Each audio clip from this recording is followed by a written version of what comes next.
Good ടച്ചും bad ടച്ചും സ്ത്രീകൾക്ക് മാത്രമാവുന്നത് എങ്ങനെയാണ്? നിങ്ങളുടേത് മാത്രമാവണമെന്ന് പറഞ്ഞു കഴിഞ്ഞാൽ അത് എന്നും എന്താ പറയാ നമുക്ക് ആൺകുട്ടികൾ പീഡനം അനുഭവിക്കുന്നതിനെ കുറിച്ച് നിങ്ങളുടെ സമൂഹത്തിൽ നിങ്ങൾ കണ്ടിട്ടില്ല. ആൺകുട്ടികൾ മീഡിയയിൽ വാർത്തയാവുന്നത് പോലും നിങ്ങൾ ശരി ഏട്ടൻ പറഞ്ഞ ആൺകുട്ടികൾ പീഡനം സഹിക്കുന്നത് പെണ്ണുങ്ങൾ കാരണം അല്ല സ്ത്രീകൾ കാരണം കൊണ്ട് ആ അങ്ങനെ ഒരു 10 വാർത്ത ഞാൻ പറഞ്ഞ ആണുങ്ങളുടെ സംവരണത്തിന് വേണ്ടി നിങ്ങൾ എന്റെ കൂടെ നിൽക്കുമോ? അത് നിൽക്കില്ല.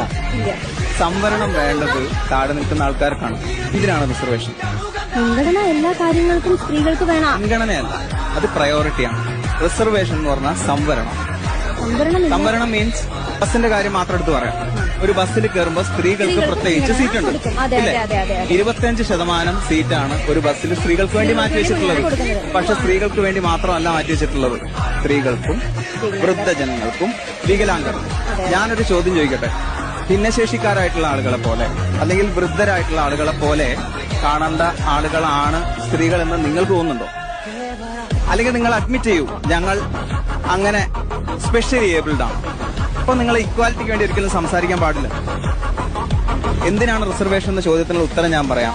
അടിത്തട്ടിൽ കഷ്ടത അനുഭവിക്കുന്ന ആളുകളെ മുകളിലേക്ക് കൊണ്ടുവരാൻ വേണ്ടിയിട്ടാണ് റിസർവേഷൻ.